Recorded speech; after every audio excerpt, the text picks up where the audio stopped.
Enzo Maresca, in today's press conference pertaining to the Newcastle game in the Premier League tomorrow, has done all he can to firmly put to bed the rumours surrounding him being unhappy at the club, and ultimately the big news, which is the story that he might leave Chelsea for Man City at the end of the season. But is this the end of one of the clearly more dramatic points in Chelsea's season so far, or is it simply a to be continued?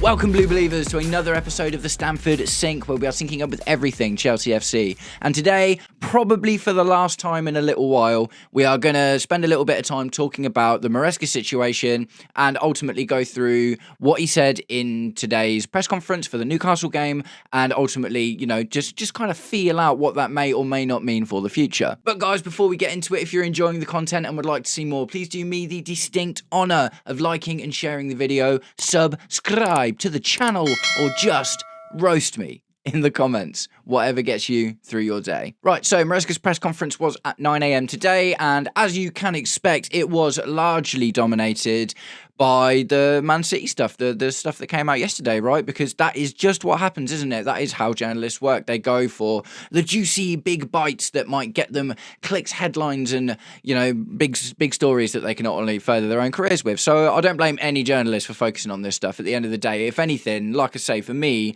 I more so blame Maresca for saying what he said in the Everton press conference, the post-match interview in the Everton game the other day, because ultimately that is the catalyst for what has directed all of this noise around it, right? And we'll get into that a little bit more later. But for the time being, we're just going to go through a couple of things that were asked and his responses in the press conference.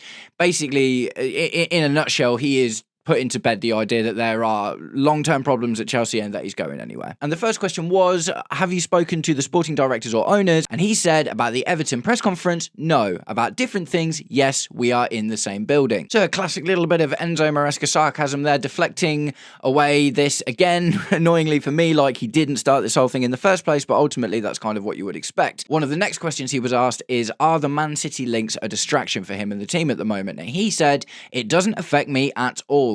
I know that this is 100% speculation, and in this moment there is no time for these things. I have a contract here until 2029 and my focus is about this club. I'm very proud to be here. It's speculation. 1 week ago it was the same with Juventus, so I don't pay attention. Little bit disingenuous there. There have been tentative links with Maresca to Juventus as well, but ultimately nothing with as much weight as what's going on at the moment, bearing in mind he obviously came out and what he said in the Everton press conference. And, we can link all the little bits together now, like Guardiola came out waxing lyrical about him seemingly unprompted a little while ago in the press. That now has taken on a new form when you add it to the jigsaw that is this current drama that Chelsea are going through. So it's not exactly the same as last week when he was linked with Juventus, was it? But again, ultimately, he says it's 100% speculation. He says that it's, it's a misnomer, whatever. And, you absolutely kind of have to expect that at the moment. And ultimately, this is one of my biggest problems with this whole situation now. It doesn't matter what he says. It literally doesn't matter what he says because he set the precedent that there's a problem. So now anything is just going to be looked at like veiled guise of, yeah, actually everything's okay, but things are going on behind the scenes. Do you know what I mean? He's kind of made the narrative about this for now. But to be fair to him, he is ultimately not feeding into it anymore and doing his best to try and focus on the football and put it to bed. There were more questions on the Man City links, and he said, again, it's just speculation. It's important to understand the reason why this news was there, but it's not my job. I don't care at all, and the focus is on the Newcastle game. So this is something I didn't really understand. Maybe it was a throwaway comment. I'm not really sure, but we're hyper-analysing everything at the moment, and as I said, it's because we're looking at it all through the lens of the comments in the Everton post-match interview. Now, he said here, it's important to understand the reason why this news was there, but it's not my job. What does that mean? Like, what does that even really mean? Is it just speculation, or is it important to understand why that news is there in the first place? At the end of the day, if that news is there because you're literally being interested and courted by Manchester City in order to leave for them next season, yeah, that is important. Do you know what I mean? But only you know that. We don't know that. Obviously, Man City will know that as well, and Chelsea will probably have some idea of whether that's true or not also. But yeah, I found the particular phrasing in that sentence to be slightly unusual. If I'm looking far too much into it, like I say, for me, it just seems like a weird throwaway comment that I can't really see in any other way. But guys, if in the comments, if you see it in another way, let me know. Let's talk about it. Ultimately, if this is me looking far too much into something, that's absolutely fine. But I'm a content creator, and at the moment, every Chelsea fan's become an investigator. We're all Sherlock Holmes in our way through this situation, right? So if you've got any other idea what that particular comment might mean, I'd love to know what you think in the comments. He was asked another question, not necessarily about the links themselves, but just does the outside noise affect you? And he says, I'm completely focused on Newcastle, to be honest. That's kind of what he did in the press conference for the Cardiff game as well. He was asked about his previous comments and said, I've got nothing to add. We've got Cardiff tomorrow. Again, kind of, part and parcel for what you would expect from a manager in this kind of situation. The next one, this is an interesting one. Can you promise you will be at Chelsea next season? Absolutely, yes.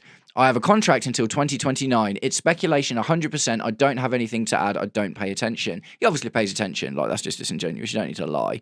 But at the end of the day, that's a commitment to say, yes, you'll be absolutely at Chelsea next season. So that's something, do you know what I mean? Because if this was like slightly more of a worry or slightly more of a problem, he might have said something a bit more vague. For instance, like Oliver Glasner's doing at Crystal Palace at the moment. Maresca could have said something like, you never know what's going to happen in football. They always talk about this with players, don't they? For instance, when a manager's asked about a player or a player is asked about where he's going to be next season or whatever, and they don't want to directly answer the question as not to shut anything down, they will often defer to something like, you never know what's going to happen in football. It's a long time away. Lots of things can change. Do you know what I mean? But he hasn't gone for the vagary. To his credit, in this respect, vagary not there. He has instead said, absolutely yes, I will still be at Chelsea next season. I've got a contract until 2029. We know contracts aren't bound by blood at the end of the day. Like, there is obviously a distinct possibility that, be it because the owners are not wanting it or he pushes for a move out, it is possible for that contract to be broken one way or the other.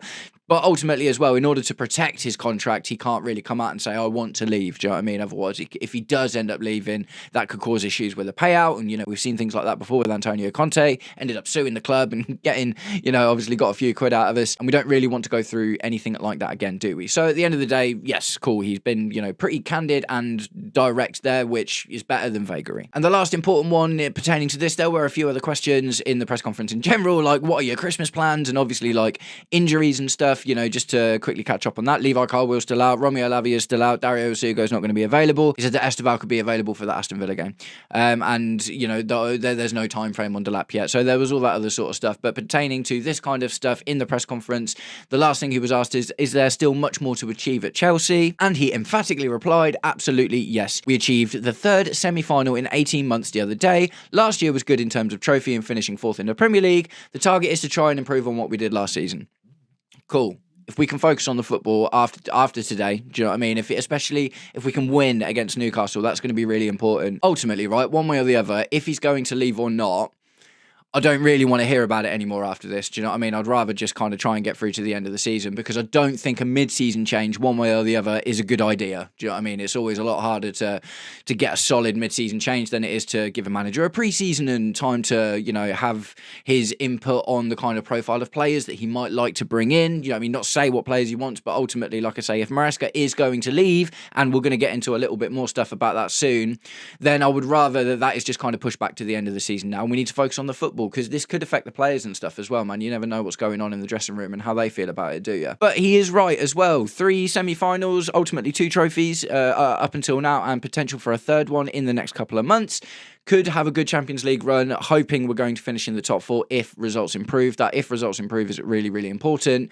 And, it's going to... Newcastle is a big test anyway. So if we can get a win in this game, that will ultimately help put to bed all of this stuff that's going on. And Maresca is obviously, as of right now, doing what he can to try and push the focus towards the football as well. So fair play. But next up, I want to talk a little bit about David Ornstein, right? So David Ornstein obviously broke the news in the first place. And something that we'll get onto it with what he said in this interview. And something I'm starting to think is that if Maresca hadn't come out with what he did, David Ornstein might not have broken this news story, because the interesting thing was in the news story itself, in the tweet in particular, but also throughout the Athletic article, it was mentioned a couple of times that Maresca is one of a short list of managers that are potentially being looked at in order to replace Pep Guardiola if Pep Guardiola does in fact leave at the end of the season. So the thing is, this story could have just come out and David Ornstein could have just put all of the focus on Pep, being like, Pep is looking at leaving at the end of the season. My sources sources are telling me that he's looking at leaving at the end of the season, and there is a list of managers being drawn up to replace him. Some of which are Premier. He could have been a bit more vague about it. And at the end of the day, again, we're going to get into it in a minute with what he said here. I feel like the fact that Maresca came out in the press conference and said what he said ultimately put a massive target on his back. And David Ornstein has this information and went, well, you know what? This is going to go well if I run with it right now. Because you notice none of the other proposed managers were name dropped. Only Enzo Maresca was. So there is this list of managers, but for some reason he only chose to highlight Enzo Maresca. So I think that in itself, before we get into the rest, is worth bearing in mind that this story could have been very different, and it could have just been very Pep-centric and Pep-focused. Pep's time at Manchester City is being questioned because he has talked about a sabbatical recently, and obviously he's been at the club for a long time. He's been very, very, very successful, and we've seen him take a sabbatical before at the end of his time with Barcelona. So after the tweet that came out, right, this is via the Chelsea Chronicle, but they've basically pulled from an interview that David Ornstein did with The Athletic, and it states as follows: Guardiola has been at the Etihad for 9 seasons, dominating the vision over that span and cementing City as a perennial contender for titles. Obviously, absolutely unbelievable job he's done. Uncertainty around his future has been a recurring theme in recent seasons, but Ornstein hasn't quite seen it get this serious. As he told The Athletic, I've been aware of Manchester City having some interest in Maresca for some time, so it's not fresh. This is old news, apparently. But you check with as many people as you can, trusted sources on the veracity of that, and of course the Guardiola element to this story as well, because if he is continuing to 2027, then it's largely a moot point. So, a couple of interesting things in that first little bite.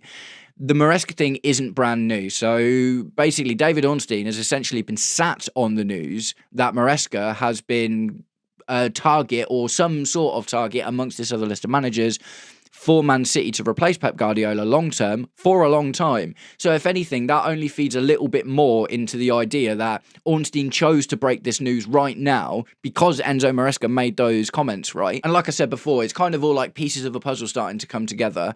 Ultimately, it will be one thing or the other, but just in terms of speculation and what it might mean, I think it's interesting to talk about. Pep Guardiola came out a little while ago waxing lyrical about Enzo Maresca. He's a world-class manager. He's absolutely phenomenal. Do you know what I mean? As far as I'm aware, Guardiola isn't exactly lavishing praise on lots of other managers, and if they are they the ones that are going to replace him? I'm absolutely not sure. But that coupled alongside with the fact that Ornstein has been sat on the Maresca news for a while. This isn't fresh, this isn't new. He's chosen to talk about this now because, and I said it before, Maresca has drawn attention to himself by making these comments in the press.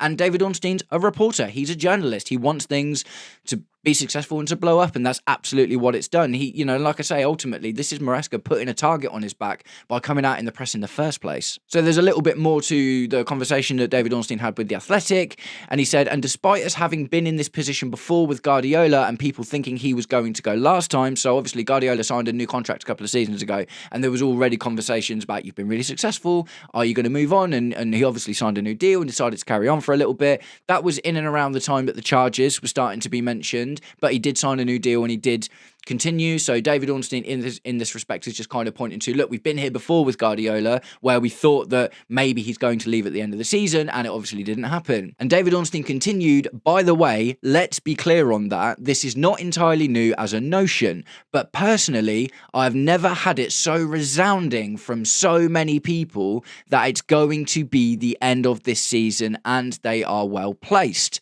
Ornstein is as reliable a source as you'll find, though everyone can be wrong. So essentially, David Ornstein is saying that, yes, this did happen before with Pep Guardiola in terms of him going to leave at the end of the season, but the sources, his very trusted sources, and the thing with Ornstein as well, like, yes, everyone can be wrong, but thus far, Ornstein only drops something when there's something to it. He's not like a Fabrizio Romano who makes all of his money and all of his entire job is, getting bits of news and dropping them on social media and exposing things as soon as they arise. David Ornstein ultimately has a job at The Athletic doing, whatever it is that he does, and on occasion, when he gets a juicy tidbit or something that is worth talking about in the press, he's really good at this as well, he'll drop it, do you know what I mean? And that kind of levels up David Ornstein's credibility compared to some other people, because he's not just constantly throwing things at the wall all the time. Normally, when David Ornstein comes out with something, he's normally pretty on the money. That can change. Obviously, this may be the thing that changes that 100%. I'm not guaranteeing that what David Ornstein is saying is 100% true, but at the same time, he does have some credit in the bank to back up with the claims that he makes generally. There was that whole thing, wasn't there, in the summer with David Ornstein dropping the Fermin Lopez news and Fabrizio Romano coming out and saying, no, that's absolutely not true. And then obviously, as we found out, it did turn out to be true. Xavi Simons didn't go to Chelsea. He ended up going to Tottenham, and Fermin Lopez, there were conversations between Chelsea and Fermin Lopez in order to see if it was possible to bring him to Stamford Bridge at the time. So, do you know what I mean? It's like, as of right now, Ornstein's got a little bit of credit in the bank. And it is interesting to say that about the Guardiola thing in particular, he is sort of saying that he's never felt it this strongly before, based on the sources that are talking to him about it, that Guardiola could potentially be leaving at the end of the season. And this is the thing, isn't it? This whole story about Maresca taking over from Pep Guardiola at Manchester City entirely hinges on, is Pep going to leave at the end of the season? So if you just look at the facts, right? The facts are, Pep's got a contract for another season, at least. Does that mean that, again, bound by blood, and he absolutely has to do it? No, of course. He might do what Jurgen Klopp did. Get to the end of this season, especially if he wins the league. I mean, even if he doesn't, do you know what I mean? But at the end of the day, Pep Guardiola is one of the most successful managers of all time. He's done unprecedented things in the Premier League, broken records, helped players continue to break records, put together amazing team after amazing team, and absolutely dominated English football pretty much since he set foot here. So it makes sense if he did want to leave at the end of the season and not necessarily see out the rest of his contract. Very similar to what Jurgen Klopp did. Jurgen Klopp obviously went for like a managing director at the Red Bull company, do you know what I mean, the football side of the Red Bull company. Pep Guardiola might just want to go and drink wine and coffee in Spain, do you know what I mean, or something like that, I don't know. But like I say, ultimately, the Maresca story hinges on the validity of the claims whether Pep Guardiola is going to leave at the end of the season or not. Now, that Guardiola has sort of backed some of these up as well, because he has been talking about what he's going to do when he leaves recently, at the end of the day. And it feels like, like I say, man, it's just like a puzzle, and all of the pieces starting to be fitting together. He's talking about wanting to take another sabbatical. That tracks because he's done it before. We've seen Jurgen Klopp do it recently, and winning potentially 6 Premier Leagues in 7 seasons is unprecedented at the end of the day. Do you know what I mean? It's absolutely unbelievable achievement from him. Centurion, Haaland scoring 50 goals in his first season in the Prem, do you know what I mean? There's so many amazing things that Pep has been a part of, so it would make sense if he was going to leave. Now, if Pep does leave, there's a shortlist, and that shortlist contains Enzo Maresca. I think it's fair to assume that that's true. Even if the news hadn't broken, if you'd have asked any general Premier League fan, do you know what I mean, and who has some degree of football knowledge, if City could have any manager, who do you think would fit them? Even if he wasn't the top choice, you would have thought Enzo Maresca would be on that list because he's been the assistant there. He plays a similar style of football, albeit slightly different, and you would have thought could go in and take over that team because he also knows the club really well, the foundations, all of the stuff, like everything already. Do you know what I mean? He's kind of got it covered. So there is validity to it at the end of the day, even without all of this news. And with all of this news and everything coming together, it just looks like a picture might be painted. But ultimately, like I said, I'm going to start wrapping this video up now. This is kind of the last time I'm hoping to talk about this for a little while. I read this David Ornstein interview today, and I thought that was really interesting. And obviously, coupled with the press conference from Enzo Maresca, I would have thought that if Maresca wins the Newcastle game, the focus will be on how well the performance went. And if we lose against Newcastle, the performance will be about how bad it was and how, do you know what I mean? If he loses loads of games, or if we have a really bad run of form in this really tricky list of fixtures we've got coming up, then yeah, okay, maybe it resurfaces again. But for the most part, if Maresca can just get results, I don't think that's going to be a problem. And, you know, I would like just to be able to focus on the football at least for the rest of the season. So that is it, guys. Like I say, ultimately, in a nutshell, I'm still annoyed at Maresca for the Everton thing in the first place, because I feel like that put a target on his back. That has made all of this chat and all of this talk. I mean, it's been great for me because it's given me something interesting to talk about, but ultimately, what I care more about than anything is watching Chelsea play well on the pitch, watching our team develop, and ultimately Maresca is a huge part of that at the moment. So the things to watch out for are the charges with Man City, I guess. That might, accelerate Pep's departure. Pep might just be done anyway, and ultimately, like I say, the key factor, the first real domino that's going to fall is does Pep Guardiola stay at Man City beyond this season? So until we get any sort of indication that Pep's going somewhere, there's nothing else to talk about. So nice one, guys. Thanks very much for listening to my rambly rant on the whole situation. And like I said, I'm really going to put it to bed there now, and we're going to focus on the football for a little while. I absolutely hope, depending on what happens. Nice one. I hope you all have an absolutely wicked day. I'll catch up with you very, very soon. Take it easy. Peace.